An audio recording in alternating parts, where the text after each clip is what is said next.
Hey, how's it going? Welcome back to the Social.in account. This is Pradeep, and in this episode of the Social Media Weekly, we're talking about Google bringing YouTube lead ads finally to everyone. We're talking about Apple being king of the hill when it comes to the App Store, and we're talking about Facebook Messenger plugin for websites not requiring a Facebook account.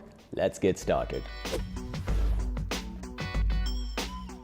So the first story we have for you today is about Google bringing YouTube lead ads to everyone to YouTube Discover ads finally. So last year, Google gave us lead ads on Google's regular search ads, and they're a big hit. The main advantage is that people don't have to click on the ads and then come to your website. Your website loads slowly, there's a lot of problems. Instead, they can fill out a lead form right on Google search itself.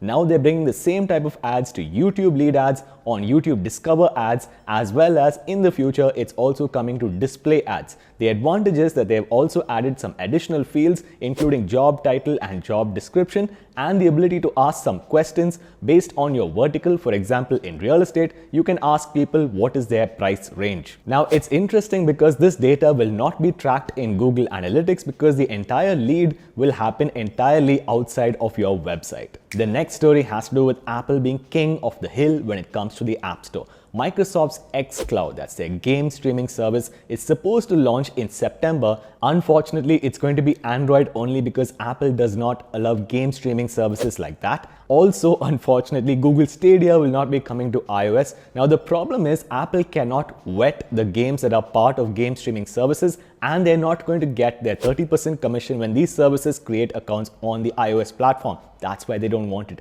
The exception to this rule is remote desktop applications like Shadow, wherein you can play your games which are hosted remotely on your own personal gaming PC. The next story has to do with the Facebook Messenger plugin for websites not requiring a Facebook account. So Facebook a couple of years back gave us all a Messenger plugin which you could add to your website and then chat with your website visitors. In fact, we ourselves have recommended this plugin to various small businesses. However, the problem was that this plugin required the customers to have a Facebook account, and Facebook accounts are not very common, as you know. Anyway, now Facebook has now made a change wherein a customer can interact with this plugin without a Facebook account. All they need to do is to continue as guest, and the business can still manage these interactions from their Facebook page, which they know and love. Now, the major advantage is a semblance of privacy, or the illusion of privacy. The next story has to do with Instagram launching Instagram Reels, their complete TikTok clone. So Facebook has done this many times over. Today, in several countries of the world, they're now launching Instagram Reels, which are edited 15-second music video style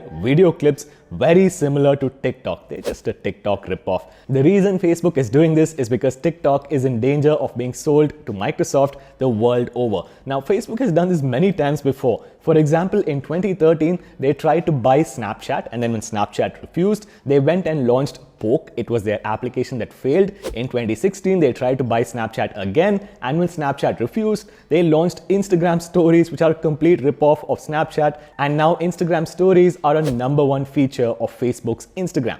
They've also launched Hobby, which is a complete Pinterest clone, and they've launched Rooms, which are a complete Zoom clone. I think in Mark Zuckerberg's leaked emails, he actually expounds the strategy. The best way to deal with your competition is to buy them or copy them. Our final story of the day has to do with a new feature finally coming to WhatsApp. So you are tired of misinformation on WhatsApp? Well, now there is a solution. WhatsApp is now testing a new feature in US, UK, Brazil, Mexico, Ireland, and Italy, wherein you can tap on the magnifying glass icon next to a frequently forwarded message, a message that has been forwarded at least 5 times, and then WhatsApp will submit that message to a Google search on a browser and will tell you whether that message is actually true or not.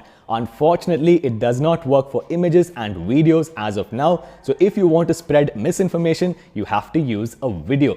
At least it will prevent conversations around the dining table becoming heated because of WhatsApp's fake messages. That's about it for this week's episode, guys. If you enjoyed it, please give it a thumbs up. Drop your comments down below about what you think of Facebook's Instagram Reels ripoff of TikTok. As always, please go over to YouTube and subscribe to the Social.in account. Ring that notification bell so that you never miss a video, and we will see you guys in the next episode.